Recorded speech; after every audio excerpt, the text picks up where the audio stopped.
79 নম্বর হাদিস, যায়েদ ইবনে খালিদ আল জোহনী তিনি বলছেন, আন্নাহু সাআলা উসমান আফফান, তিনি জিজ্ঞেস করলেন উসমান বিন আফফান রাদিয়াল্লাহু তাআলা আনহুকে।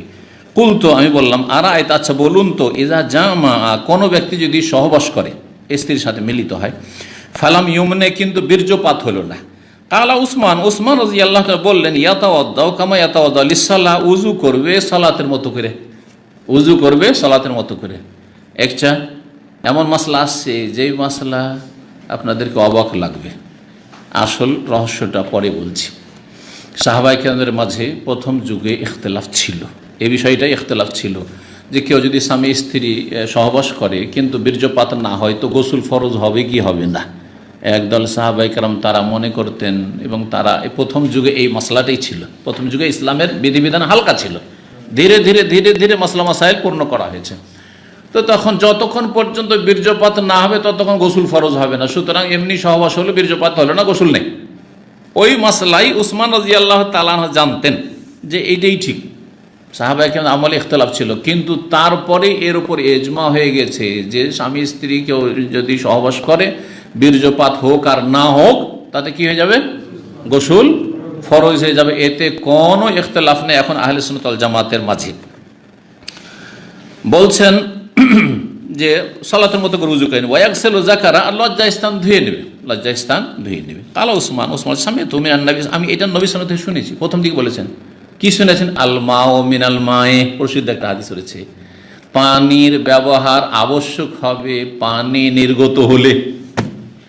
আল মাও, প্রথম পানি মানে পাক পানি, হ্যাঁ, আর মিনাল মায়ে পানি থেকে মানে বীর্যের পানি। জি, বীর্য যদি নির্গত হয় তাহলে পানির ব্যবহার মানে গোসল করা আবশ্যক হবে, তাহলে বীর্য যদি নির্গত না হয় তো গোসল করা আবশ্যক হবে না। এটা ইসলামের শুরুতে বিধান ছিল, তারপরে এই বিধান রহিত হয়ে গেছে। কোন হাদিস দিয়ে রহিত হয়েছে? রাসূলুল্লাহ সাল্লাল্লাহু আলাইহি ওয়াসাল্লাম হাদিস সহিহ বুখারীতে রয়েছে, 291 নম্বর হাদিস, গোসলের অধ্যায় আসছে হাদিসটি। এক সপ্তাহ পরে হাদিসটি চলে আসবে আমাদের সামনে। সহিহ মুসলিমের 525 নম্বর হাদিস, তাতে রয়েছে, এজা জালাসা বাইনা শুআবিহাল আরবা, কোনো ব্যক্তি যখন 4 জানু হয়ে বা 4 রান একসাথে হয়ে বসবে, অর্থাৎ সহবাস করবে। এখানে ইঙ্গিত করে বোঝানো হয়েছে যে যখন সহবাস করবে, সুম্মা জাহাদা, আর তারপরে প্রচেষ্টা চালালো সহবাসে, যা করণীয় তাই করল, ফাকাদ ওয়াজাবাল গোসল, তাহলে গোসল ফরজ হয়ে গেল বা গোসল ওয়াজিব হয়ে গেল। অন্য রিওয়ায়াতে রয়েছে ওয়াইল্লাম ইউনজিল, যদিও বীর্যপাত না হোক, যদিও বীর্যপাত না হোক। আর এক হাদিসে সহিহ মুসলিমে রয়েছে তার সাথে, ইযা জালাসা বাইনা শুআবিহাল আরবা ওয়া মাসাল খিতানুল খিতানা, পুরুষ লিঙ্গ স্ত্রী লিঙ্গের সাথে মিলিত হলো, মিলিত মানে প্রবেশ করলো, কমপক্ষে প্রবেশ শর্ত রয়েছে, শুধু স্পর্শতে গোসল ফরজ হবে না, যতক্ষণ পর্যন্ত প্রবেশ না করবে সে কিছুটা অংশ হইল। যদি প্রবেশ করে তাহলে তাতে কি? ফাকাদ ওয়াজাবাল গোসল, গোসল ফরজ হয়ে যাবে। মাসলাটিকে স্পষ্ট করার জন্য এই কথাগুলি বলতে হচ্ছে, কারণ এগুলো না বললে বিষয়টি বুঝে আসবে না। অনেকে মনে করেন যে হয়তো বাড়াবাড়ি করবেন অথবা অনেকে ছাড়াছাড়ি করবেন, সুতরাং বিষয়টি যাতে স্পষ্ট বা ক্লিয়ার হয়। তো এই হাদিস হচ্ছে নাসিখ রহিতকারী, বীর্যপাত হোক আর না হোক, সহবাস হলে কি হয়ে যাবে? গোসল, ফাকাদ ওয়াজাবাল গোসল, ফরজ হয়ে যাবে। জি, আরেকটি হাদিস এই মর্মে, 180 নম্বর হাদিস, আবু সাইদ খুদরি রাদিয়াল্লাহু তাআলা বর্ণিত, তিনি বলছেন, আন্না রাসূলুল্লাহ সাল্লাল্লাহু আলাইহি ওয়াসাল্লাম আরসালা ইলা রাজুল মিনাল আনসার, রাসূলুল্লাহ সাল্লাল্লাহু আলাইহি ওয়াসাল্লাম জনৈক আনসারী ব্যক্তির কাছে পাঠালেন একবার, ডেকে নিয়ে এসো, মুখে ডেকে নিয়ে এসো।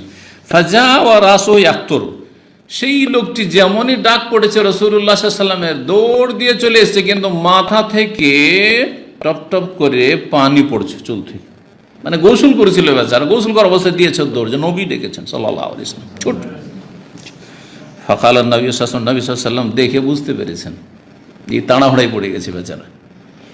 বলছেন, লাআল্লানা আজালনাকা, সম্ভবত আমরা তোমাকে তাড়াহুড়াতে ফেলে দিয়েছি, মানে এমন সময় ডেকেছি যে এই সময় তুমি স্ত্রী সহবাসে ছিলে, হ্যাঁ, আর সেই সময় ডাক পড়েছে, নাপাক অবস্থায় কেমন করে নবী সাল্লাল্লাহু কাছে যাব, তো একটু গোসল করি, আর তাড়াহুড়া করে গোসল করতে গিয়ে পানি মুছার, গা মুছার সময় পাওনি।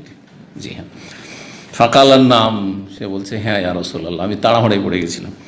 ফাকালা রাসূলুল্লাহ সাল্লাল্লাহু আলাইহি ওয়াসাল্লাম বললেন, ইজা ওজিলতা, যদি তোমরা কেউ তাড়াহুড়ায় পড়ে যাও, আও কোহেত্তা, অথবা কাহাত বলা হয় অনাবৃষ্টি, অর্থাৎ সহবাস করলে কিন্তু বীর্যপাত হলো না। এখানে কোহেত্তা মানে হচ্ছে সহবাস করলে কিন্তু বীর্যপাত হলো না। ফাআলাইকাল ওযু, তাহলে তোমাকে উজু করা লাগবে, উজু করলেই হবে।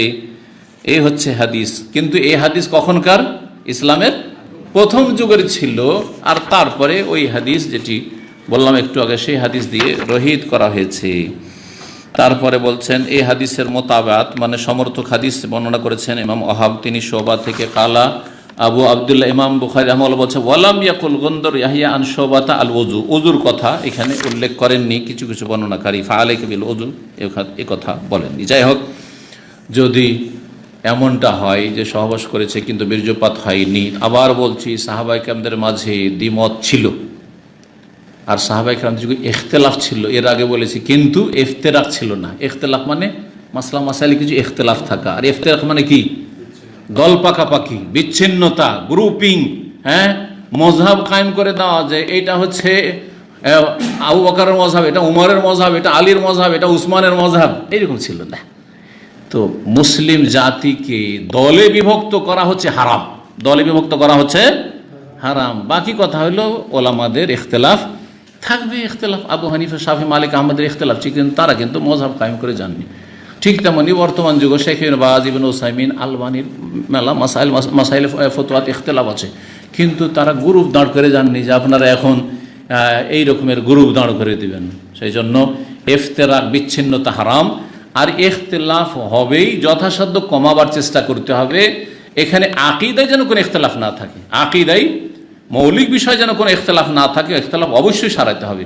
আর ফিকহি মাসাইল ইখতিলাফ থাকবে, কিন্তু আমরা দল পাকাপাকি করব না, গোঁড়ামি করব না, আর অন্ধভক্তি দেখাবো না। যেখানে দেখবো যে আমাদের এই আলেমের ভুল হয়েছে, সোজা ছেড়ে দেব সম্মানের সাথে, আর যার কথা ঠিক হয়েছে তার কথা মেনে নেব। আল্লাহ যেন তার তৌফিক দান করেন। ও সাল্লাল্লাহু আলা নবিয়িনা মুহাম্মদ ওয়া আলা আলিহি ওয়া সাহবিহি আজমাইন।